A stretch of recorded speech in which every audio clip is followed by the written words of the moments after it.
మీ business ఏదైనా మీ ఊర్లో promotion చేయాలంటే అది సుమన్ టీవీతోనే సాధ్యం. ఇప్పుడే సంప్రదించండి. నమస్తే, hi, welcome to Suman TV. Annamayya జిల్లా రామసముద్రం మండలంలో ఈరోజు ఒక చరిత్రను అయితే తెలుసుకునే ప్రయత్నం చేద్దాం. ఏమంటే ఇక్కడ ఒక పూర్వం ఇదే సైడు ఇక్కడ ఇదంతా వరి పండేదంట. అంటే ఇదంతా వరి పండిస్తూ ఉండేవారు. దానికి నీరుగట్టి తనం చేసే ఒక వ్యక్తి ఇక్కడ రోజు ఏదో వచ్చి పంటని నాశనం చేస్తూ ఉంది అనేసి ప్రతిరోజు ఈరోజు ఎలాగైనా ఉండి దాన్ని పంటని ఏదైతే నాశనం చేస్తుందో దాన్ని ఎలాగైనా పట్టాలి అనే ఉద్దేశంతో ఇక్కడ ఒకరోజు కాపలా కాసినాడు అనమాట. కాపలా కాసింటే దున్నపోత అయితే వచ్చింది. దాన్ని తరుముకుంటూ వచ్చి అది దున్నపోతల బండ అని దీన్ని అయితే అంటారు.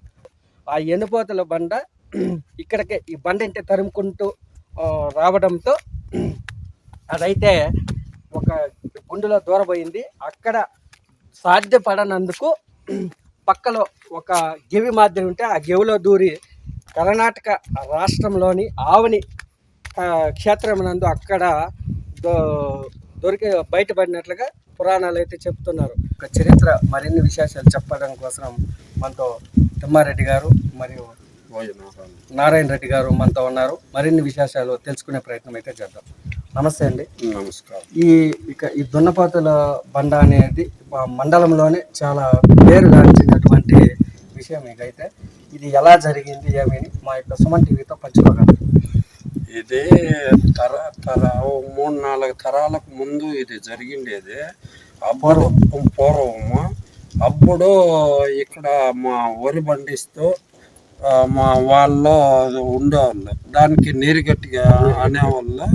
వాళ్ళు ఉండి వచ్చి మేసేస్తా అంటే మా పంట నాశనం అవుతా ఉంది అని మా ఊరి పెద్దలు అడిగిన దానికి ఇక్కడ కాపలాగా ఉండి వచ్చిందే దాన్ని ఎట్లయినా పట్టాలని దాన్ని వచ్చి మా కనిపెట్టి పట్టుకొని వస్తే ఆడ కొట్టను వచ్చింది. దానికి అది ఉరికిత్తి వచ్చింది. దాని వెనకంటే తోక పట్టుకొని వస్తే ఇక్కడ ఈ గెవిలో దూరి మా ములబాగలో తాలూకా ఆమిన్లో ఆడ బయటపడినారు. ఇది అబ్బుట్ని ఇంకా ఎనిపోతుల బండ అని ఎనిపోతు దూరిండేదానికి మా ఎనిపోతుల బండ అని అనేది. ఇక్కడ మహనీయులు మా తపస్సు చేసుకుంటా ఇక్కడ ఉండి వాయిన ఋషులు వాళ్ళే ఈడ ఆలయం కట్టించి పూజలు చేస్తా ఉంటారు. అగస్తేశ్వర స్వామి ఆలయంలో ఈరోజు ఉత్సవాలు కూడా అంగరంగ వైభవంగా ఈ ఎర్రపల్లి గ్రామం నందు ఈ కదిరి పౌర్ణమి సందర్భంగా జరుగుతున్నాయి. అలాగే ఇక్కడికి విచ్చేసినటువంటి భక్తులకు కూడా భారీ సంఖ్యలో అన్నదాన కార్యక్రమాలు అయితే చేపట్టారు. ఈ మండలం నలుమూలల నుంచి కూడా భక్తులు అధిక సంఖ్యలో పాల్గొని ఆ స్వామివారిని దర్శించుకోవడం జరిగింది.